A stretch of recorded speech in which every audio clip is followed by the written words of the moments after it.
Bueno, ¿qué tal? ¿Cómo están todos? ¿Ya está listo? ¿Podemos largar? Ok, Largamos, estamos ahí todos. Buenas, ¿cómo están? Y entonces le vamos a decir así. Habíamos quedado que vamos a estudiar un poco de Naví, un poco de Yeshua, siguiendo lo que viene después de la Torá.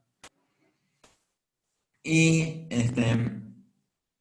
solo para entender, la santidad de la Torá es superior a la de los profetas. Los profetas son todas palabras de Hashem, pero lo que vino a través de Moshe es superior. Superior, nosotros ya no entendemos así la gran diferencia, pero uno de los 13 principios de nuestra fe dice que Dios le transmite a los seres humanos. De hecho, nos dijo a nosotros el bien y el mal. Adán ya le dijo de qué árboles comer, de qué árbol no puede comer. Dios nos habla con los seres humanos. Dios da la nebuá, la profecía a los profetas. Pero dice el sexto. Pero el séptimo dice que Moshe habla Nebim, es más importante de todos los profetas que tuvimos anteriores y posteriores a él. O sea que ninguno llega a los talones de Moshe. Eso también lo vimos en la parasha pasada, cuando Miriam se quejó sobre la vida de Moshe y entonces Dios le dijo, es verdad, ustedes son profetas, pero Moshe es superior. Con él hablo en forma directa. Él tiene otra claridad de visión cuando yo hablo con él. No como ustedes. Y como no temieron hablar sobre mi sirviente Moshe. Entonces de ahí vemos claro que la calidad de profecía, no somos friends, hay diferencia. La calidad de profecía de Moshe es superior. Y Moshe hubo uno solo, como dijimos, anteriores y posteriores a él. En general, cualquier transición es difícil. Pero la transición de liderazgo del pueblo de Israel, después de 40 años, haber sido liderados por Moshe en persona, sería difícil para cualquiera. Acá la Torah dijo, y ya lo dijo en la época de Moshe, que Yoshua sería el sucesor de Moshe. Claro que con la gente acostumbrada al calibre de Moshe, sería difícil. Si bien Yoshua siempre estuvo al lado de Moshe, nunca jamás lo abandonó. O sea que no había nadie más calificado que Yoshua en el sentido de saber exactamente todo lo que Moshe había enseñado. Desde el momento que Moshe bajó del monte Sinaí y durante todos los 40 años, quien nunca lo dejó fue el propio Yoshua. Con lo cual ahora le tocaba a él ser sucesor de su maestro. No solo eso, él tenía que ser sucesor. Tenía que hacer la hazaña de cruzar con el pueblo el río Jordán y conquistar la tierra que había sido prometida por Dios, cosa que demoró no menos que 7 años. Y luego repartir toda esa tierra entre las 12 tribus hasta que cada judío esté sentado en su parcela, en su casa, en su campo. Imagínense, 600.000 hombres, hasta que cada judío esté conforme, o no esté conforme. Ustedes saben que no somos fáciles los judíos, nunca lo fuimos. Digamos, hice la alianza de Kim, pero no quiere decir que eran fáciles, hasta que cada uno tuviera otros 7 años para distribuir la tierra para que cada uno tenga dónde estar. Y recién después gobernó otros 14 años más. O sea, Yoshua tomó el mando, o sea, no era ningún niño, tomó el mando, la guía del pueblo de Israel, a los 82 años, con la muerte de Moshe, su maestro. Y guió al pueblo de Israel durante 28 años más. Bueno, esto fue la tarea de Yeshua. Pero aparte ya lo conocimos a Yeshua varias veces. Lo conocimos en la Torah. Una vez, quizás la primera vez que lo conocimos, fue cuando Amalek atacó a Israel. Apenas salimos de Egipto, antes que lleguemos al monte Sinaí, y Moshe le encargó a Yoshua que él juntara hombres y salga a luchar con Amalek para defender al pueblo. Con lo cual ya lo tuvimos ahí a Yoshua. También lo tuvimos a Yoshua más tarde, cuando Moshe subió a la montaña y estuvo ahí durante 40 días. Después del monte Sinaí, de la revelación de los 10 mandamientos, hasta que los judíos habían hecho el becerro de oro. Y Yoshua aguardó al pie de la montaña, o sea, no estaba con el resto de los judíos cuando hicieron el becerro de oro, estaba ahí solito, esperando que Moshe baje de la montaña.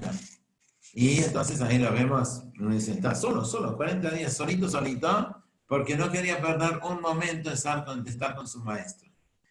Aparte, lo tuvimos también la semana esta, cuando leímos el Shabbat, que fueron los 2 espías a Israel, y Yoshua, junto con Caleb, fueron los únicos 2 espías que hablaron de forma positiva, proactiva, de ir a conquistar la tierra, a diferencia de los 10 que trajeron un mensaje negativo, que generaba temor en la gente, que provocaron que la gente llore, que la gente desconfíe. Y entonces ahí tenemos otra vez la figura de Yoshua. Sí sabemos que Yoshua era muy, pero muy modesto. Y eso fue una de las cosas que lo hizo, también lo calificó a Yoshua para ser sucesor de Moshe. Cuando Moshe supo en Parashat Pinehas, lo vamos a leer dentro de pocas semanas, que él iba a fallecer y que sus hijos no lo iban a secundar en su puesto, entonces le pidió a Dios que diga, que lo que arrojó el pasar, vos, Dios, que vos sabés el temperamento de la gente, que no es uno igual al otro. Así como sus rostros son distintos, no hay 2 rostros iguales, así tampoco hay 2 temperamentos, no hay 2 caracteres iguales. Y entonces, por favor, que sea una persona que sepa salir, que sepa salir al encuentro de los distintos temperamentos. No puede lo mismo hablar una persona que es una persona mayor, que un niño, a los hombres, que las mujeres, una persona que está tranquila, una persona que pasó un problema. A cada uno hay que hablarle a su manera. Y por lo tanto, por favor, una persona que sepa salir al encuentro y le pueda hablar a cada uno según esa persona necesite que le hablen. Y entonces, después de decir eso, una persona que tenga méritos para dirigir al pueblo, una persona que no mande a otros al frente, sino que él mismo sea el modelo para salir al frente. Entonces, estos fueron los requisitos que le pedía Moshe a Dios cuando le pidió que le diga quién va a ser su sucesor. Y entonces Dios le dijo, bueno, ese está buscando, ese es ahí tu alumno Yoshua. Él reúne estas condiciones. Por lo tanto, Tomás, hablarle a Yoshua, decirle que a pesar que él es modesto, a pesar de todo esto, decirle que es una cosa grande. En general, la gente sabia no se tira sobre los puestos, a ver, ya quiere tener un puesto importante. La gente sabia sabe que tener puestos importantes implica una gran responsabilidad, que así como se puede acertar, también se puede equivocar. Y por lo tanto, Dios le dijo a Moshe a que le hable, lo convenza a Yoshua a aceptar el cargo de sucesor. Imagínense qué difícil. Los ancianos decían que la cara de Moshe era como el sol, la de Yoshua era como la luna. La luna también nos da luz, pero no es propia. O sea, el que estuvo hace unos minutos bajo la luz del sol, con todo el resplandor y con todo lo que emite de luz, si bien la luna también nos puede iluminar de noche cuando hay luna llena, ahora no, hay noche de Rosh Chodesh, pero cuando hay luna nos ilumina, pero sabemos que nada que ver, o sea, es nada más un reflejo del otro. Y la gente veía a Yoshua, que era grande, era como único Yoshua, y sin embargo, era el reflejo de Moshe, no era Moshe que habían conocido. Y entonces, ¿qué va a pasar ahora cuando Yoshua tome el mando? De todos modos, estaba designado, pero todavía no cumplía funciones. Recién el día de fallecimiento de Moshe, ahí Yoshua se hizo cargo. Pero todavía había un periodo de transición. Así como había sucedido con Aarón, que cuando falleció durante 30 días, el pueblo hizo duelo por Aarón, ahora también hubo duelo por Moshe, también 30 días. Hay obligación de hacer duelo. Duelo, Hesped. Hesped es lo que nos dice Ashkenazim, después lo llaman Darush. En el fondo es lo mismo, solo distinto nombre. Recordar al fallecido, recordar lo que transmitió, el modelo que fue para nosotros. No es para quedar bien con los deudos, no es una cuestión. A veces puede ser que no haya deudos. Y sin embargo, la obligación de hacer Darush Hesped es indistinto si quedan deudos o no, porque no puede ser una persona que se vaya al mundo y que no haya quien hable de él, quien lo extrañe, que falte. No puede ser lo mismo que una persona existe que no existe. Dios, hasta el día anterior, hasta unos días, estuvo insuflando hálito y entonces aportó a este mundo de alguna manera. No puede irse del mundo con la nada, con cero. Y entonces, acá de repente otra vez, entonces vemos que ahora le tocaba a Yoshua. Por lo tanto, Yoshua, que es el primer libro de los Levim del Tanaj, entonces Yoshua comienza con Dios hablándole a Yoshua y diciéndole a Yoshua que ahora le tocaba a él. Le dice, Moshe, mi sirviente, murió. Y ahora, lo primero que te va a tocar a vos hacer, estamos hablando un mes después que Moshe falleció, es cruzar este río Yardén. Del otro lado del río había 31 reyes, 31 como serían principados, como había en aquella época, 31 reyes que estaban esperando, sabiendo que los judíos tenían programado cruzar y entrar a la tierra de Israel, y por lo tanto así también se estaban esperando, tanto todos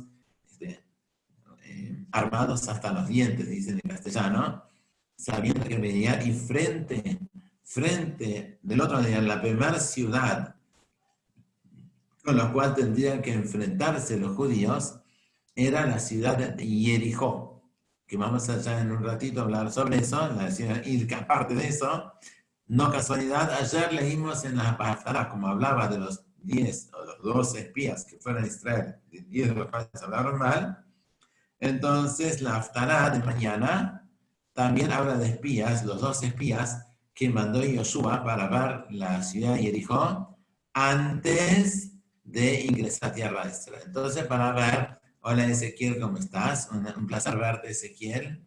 Saludar también, gracias, saludar al público. Bueno, con el pulgar para arriba, buena onda. Entonces, qué alegría verte. Entonces, volvemos a lo nuestro. Y entonces vamos, ¿está bien? Moshe falleció el 7 de Adar. La Torah nos dice, hola Meir, la Torah nos dice la fecha de fallecimiento de Moshe, pero se deduce porque sabemos que el día que cruzaron y entraron en Eretz Israel, entonces, yendo al calendario para atrás, entendemos que Moshe falleció el 7 de Adar. Si falleció el 7 de Adar, o sea, una semana antes de lo que tenemos nosotros Purim. No había Purim en aquella época. Y entonces 7 de Adar falleció, 30 días de duelo, culminan el 7 de Nisan, apenas una semanita antes de Pesach. Y en Pesach ya tenían que estar en Eretz Israel. Con lo cual ahora todo había que moverse. O sea, Dios le dijo a Yoshua, falleció mi sirviente Moshe, y ahora vos, Yoshua, cruzá el Yardén, vos y todo el pueblo a la tierra que yo le voy a dar a los Yudim, a Bnei Israel. Todo lugar que ustedes pisen le va a pertenecer a ustedes, ya está prometida. Desde el Líbano hasta el sur, hasta el gran río, el río Éufrates, también todo esto va a ser vuestro territorio. Nadie va a poder hacerle frente a ustedes, así como estuve con Moshe, así voy a estar contigo. No te voy a abandonar. Estate fuerte. Fuerte. Por un lado están los reyes, del otro Yardén hay que estar fuerte. Hay que tener agallas para enfrentarse con esos reyes. Hay que ser fuerte con los propios de uno, con los judíos también para que obedezcan. No te dejes llevar por lo que quieren, no quieren vos sos el líder, vos tenés que mostrar el camino. Y hay que ser fuerte también internamente con uno mismo. O sea, que la inclinación negativa no le gane a uno. Por lo tanto, le dice que sea Hazak Memaz, sé fuerte, o sea, que es la primera vez que tenemos acá en Yoshua, al final tenemos también en la Torah, que Moshe le dijo a Yoshua que estés Hazak Memaz, también que sea fuerte. Dijimos tres cosas: fuerte frente a los kenanitas, fuerte con los judíos y fuerte consigo mismo. Entonces, que esté fuerte, Hazak Memaz, también en el camino, en todo lo que a vos te toque hacer ahora, no sueltes. Y entonces, Hazak más, porque vos vas a llevar los judíos a la tierra que le prometió a los ancestros. Solo pensemos un momento. Esto de la tierra ya debía haber ocurrido 40 años antes. Se había demorado, primero por el becerro, y después se postergó mucho más tiempo por los espías. Así que ahora, tarde, pero ya era el momento. Moshe no pudo llevar al pueblo de Israel a Israel. ¿Por qué? Porque él había golpeado la piedra cuando no correspondía. Y entonces esa tarea le quedaba ahora a Joshua. Y entonces, sea fuerte con cumplir con la Torá, no te fíes derecha e izquierda, para que seas sabio y seas exitoso en todo lo que haces. Nunca dejes de estudiar, por más que tengas días muy ocupados. Un líder de Israel no es el que le dice a la gente lo que tiene que hacer, sino que continuamente está trabajando sobre su propio carácter, su propia persona. Por lo tanto, dice, lo llamamos Sefer Torah mi pija, que nunca deje de estudiar. Tu estudio, tu esfuerzo por crecimiento propio es lo que va a arrastrar al pueblo para entrar a la tierra. Recuerdo ahora que había una historia, así se la conté y me acuerdo si no la cuento 2 veces. A veces no me acuerdo qué conté, a dónde, quién, cuándo. Pero en Europa, hace no sé cuánto, serán 150 años, más o menos, más o menos. Entonces empezaron a poner las vías del tren, quizás menos, quizás 120, 130, empezaron las vías del tren. O sea, cuando empezaron a haber trenes, entonces había que poner vías para los trenes. Las vías no se ponen de un día al otro.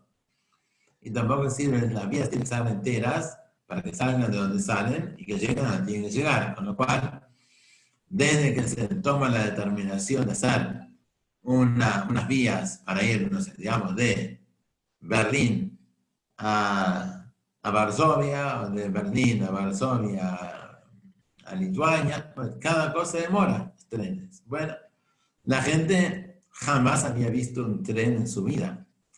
Tampoco existían películas, nada. Solo le explicaban a la gente cómo era un tren, que pues todas las vías siempre bien alineadas, sobre los durmientes que tienen que estar bien fijos en la tierra, y a trabajar, y taparte el nivel, que no se inunde, todo tiene mucho trabajo, también metro tras metro, kilómetro tras kilómetro, para llegar a que pueda hacer el tren el trayecto que tiene que hacer. Mientras tanto, decían los campesinos que por estas vías va a pasar el tren.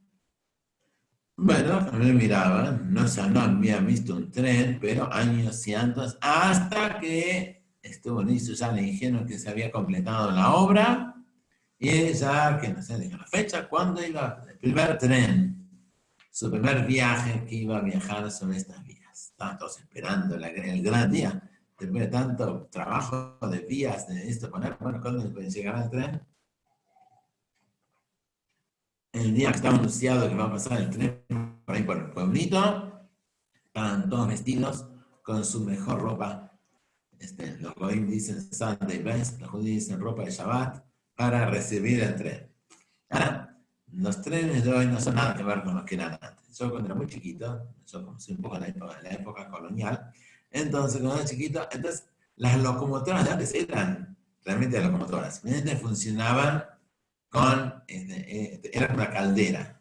Venía atrás un camión, un vagón con carbón, y adelante hacía mucho fuego, y la presión del calor, entonces hacía que el agua que estaba dentro de la caldera, que es la parte delante del tren, entonces haga energía y mueva el tren, todos los vagones que están atrás. Y sacaba chispas, fuego por todos lados, a los costados de la locomotora, hacían impresionante. Los de ahora no tienen todo el show que había antes. Esto es bien grande, de verdad. Y así era un... Y después, y atrás estaban los vagones que viajaba la gente. Y entonces, bueno, cuando ya están preparados, bueno, ya estaban esperando la mañana temprano que llegue el tren, por fin llegó el tren. llegó el tren y todos estaban impresionados con los vagones, la gente sentada en los vagones de adentro y adelante la locomotora, con todo el ruido y fuego que hacía. Entonces el Rebbe se acercó un poquito a mirar, el Rebbe de los Hasidim empezó a acercarse un poquito, y bueno, no se podía acercar mucho a la locomotora porque sacaba fuego y chispas. Bueno, entonces los Hasidim le preguntaron, Rebbe, ¿qué tenemos que aprender nosotros del tren? ¿Dónde está la lección que nos deja el tren a nosotros? Y entonces el Rebbe dijo, entiendan que si la locomotora está bien caliente, puede arrastrar un montón de vagones atrás, los vagones que a pesar que están fríos. Pero si la locomotora no está bien caliente, entonces no puede arrastrar ningún vagón. O sea, hablando de sí mismo, hablando del líder, hablando de Yeshua, que si quería arrastrar al pueblo de Israel a hacer resultado de Israel, primero él tenía que invertir en sí mismo, si quería también que su energía arrastre los vagones, arrastre al pueblo que había atrás. Pero si no invierte en sí mismo, solo dice a los demás lo que tiene que hacer, no va a pasar nada. No así funciona la cosa. Y entonces Dios le dijo a Yoshua, mirá Yoshua, que vos no dejes de estudiar. Si se acuerdan ustedes, en la Torah dice sobre el rey, que el rey tiene que escribir, cada judío tiene la obligación de escribir un Sefer Torah, y el rey tiene la obligación de escribir otro, aparte, y lo lleva consigo a todos lados, menos al baño. Siempre lo tiene ahí presente para estudiarlo. O sea que es de la calificación del líder de Israel pasa por la Torah, por estar sometido, entregado a la Torah, y por lo tanto tiene que estar estudiando continuamente para transmitir al pueblo, darle fuerza a todos para ir. Bueno, ahora cuando ya le dio esta orden, ahora Yoshua le dice a la gente, bueno, pasen, no había WhatsApp, aquella no, Baruch Hashem, eran felices, entonces había que hacer el trabajo a pie, había que ir a avisarle a toda la gente, señores, vamos a levantar campamento en 3 días, estamos llegando a Yardén, y vamos a cruzar el río, y ahí sí estamos entrando en la tierra de Israel, la que estamos esperando. Ahora, esos lugares donde ellos estaban ahora, que era del lado oriental. Ustedes se imaginan que Israel está entre el río Yardén y el mar Mediterráneo, acá.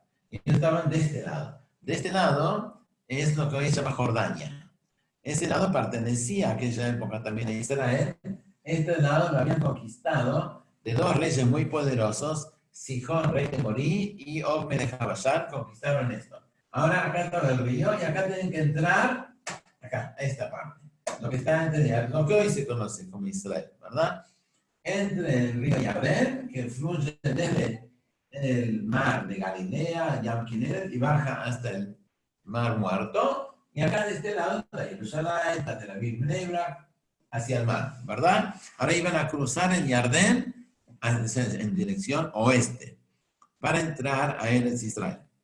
¿Y a quién estaba habitando en ese lugar? En la ribera oriental de Israel, lo que sea Transjordania, estaban habitando 2 tribus y media, Rubén, Gad y media tribu Menashe, que en su momento habían pedido que querían vivir de ese lado porque tenían mucho ganado y no lo querían perder.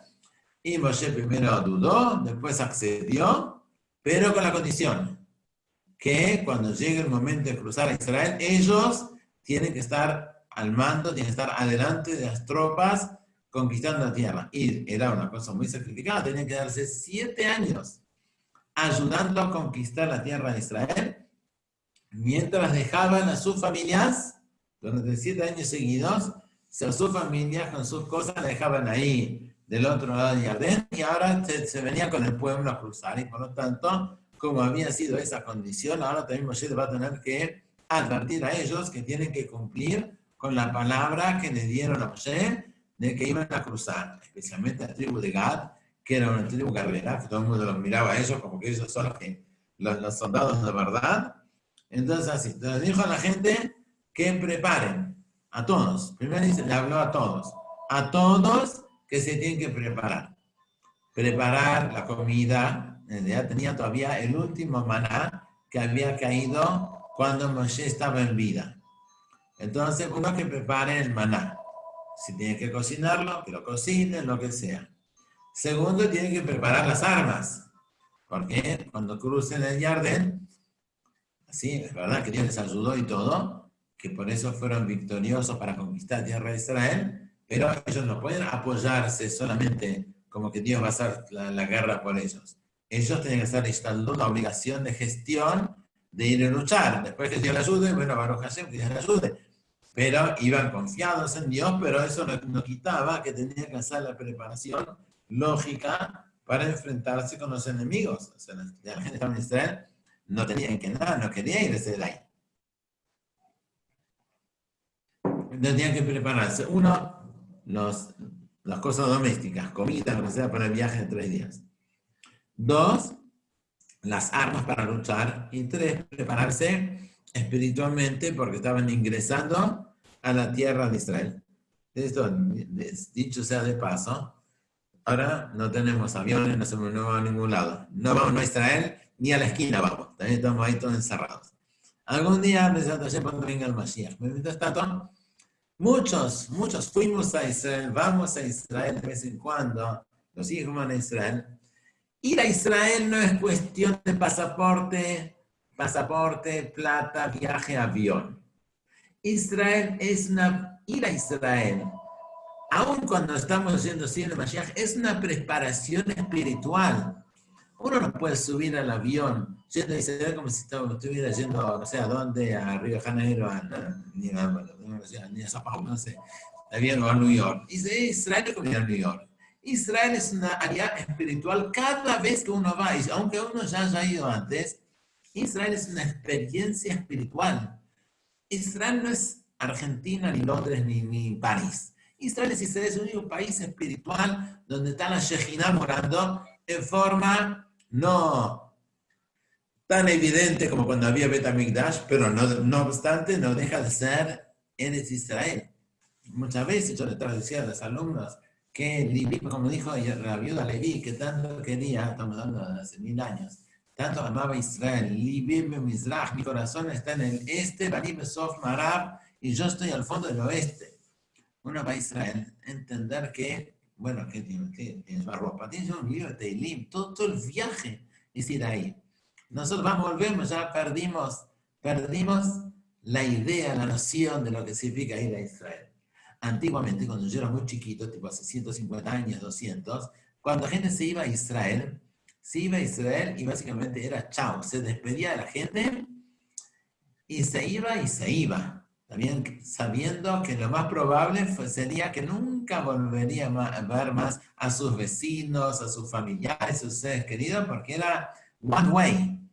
No porque no había, todo era, incluso el one way era peligroso, por los piratas, por los asaltantes, y mismo Israel no tenía industria, con lo cual vivir en Israel era una vida bastante pobre, bastante austera, mucho más, ya Europa no era ningún lujo, pero ir de Europa a Palestina, aquella época bajo imperio turco otomano, era difícil, pero era una preparación espiritual ¿por qué se va a ir? Si Israel no iban a estar económicamente mejor en aquella época. Y entonces, ¿por qué iban a Israel? Y porque querían esa espiritualidad que hay solo en Israel. Cualquiera de nosotros, que podamos ir a Israel de vuelta, también entendamos que cada vez que uno se prepara, ya antes, ¿cómo uno va? Uno no puede hablar en Israel como habla acá, no puede caminar. Toda la vida es distinta. Ahí también es otra cosa. Entonces le dice a la gente que se prepare en la comida, el man, que tienen que cocinar el man, y las armas también que tienen que preparar, y también prepárense también, como le dice a la gente acá en el Pasú, dice, Hajino la gente se da, que preparen lo necesario, porque en 3 días vamos a cruzar el Jordán para tomar posesión de la tierra. Y a Rubén y Gad y medio Menashe le dijo, no se olviden lo que les ordenó Moshe, sirviente de Hashem, que Dios les deja esta tierra, acá del otro Jordán, pero con la condición que ustedes crucen dejan acá las mujeres, los niños, el ganado, pero ustedes tienen la obligación de cruzar delante de los demás para conquistar la tierra hasta que estén todos tranquilos, hasta que vuestros hermanos también hayan ya recibido cada uno su porción, y recién ahí ustedes pueden volver a lo que le dio Moshe, esta tierra de este lado del Jordán. Muy bien, y entonces contestaron, tal cual vamos a hacer, todo lo que nos ordenaron, hacemos hacer, y lo que vos nos digas que vayamos, vamos a ir a todos lados, donde vos digas, todo así como escuchamos de Moshe, como en su momento obedecimos lo que Moshe nos dijo, también te vamos a obedecer a vos, y cualquier persona que se rebele contra ti, entonces nosotros nos vamos a ocupar de que reciba su merecido castigo. Bueno, entonces una vez ya está, entonces Dios le dijo a Yoshua, y Yoshua le habló al pueblo, y Yoshua le habló a la gente de estas 2,5 tribus, y ahora ya está listo. Ahora también Yoshua quería hacer una cosa más. Ahora, este episodio, si bien se menciona acá, según algunas opiniones ya sucedió antes. Entendamos que la Torah y el propio enemigo, en los profetas también, hay en Mukdam u Meujar ba Torah. La Torah no fue escrita en forma cronológica de los hechos. La Torah fue escrita de manera que constituya una fuente de enseñanza para todos nosotros siempre. Y por lo tanto, está escrita en un orden que sirva de enseñanza a nosotros, no que las cosas estén relatadas. La Torah no es un libro de historia. Por lo tanto, lo importante es que cada cosa, por algún motivo, esté puesta en el orden en el cual está puesta.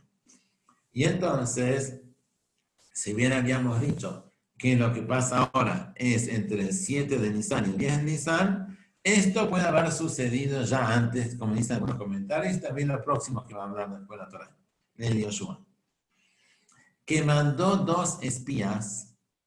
Uno ya era veterano, Caleb ben Yefuné había acompañado a Yoshua en la misión que terminó en desastre unos 39 años antes. Ya habían sido compañeros de espionaje antes. Uno era Caleb. Acá la Torah no dice quién es el nombre, el Yoshua, pero no dice quién es el nombre. Pero sabemos por los sabios que uno era Caleb y otro era el hijo del Cohen Gadol y futuro Cohen Gadol, Pinehas. Ellos dos tendrían la misión de ir y ver por dónde conquistar, cómo convenía, cuál estrategia era la mejor para llegar y enterarse de cómo estaba el clima dentro de la tierra. Y entonces mandó a ellos dos. A diferencia de la otra misión, 39 años antes, que había sido con mucha pompa, de la cual todos estuvieron enterados, y por lo tanto no había mucha expectativa respecto a qué contarían estos espías.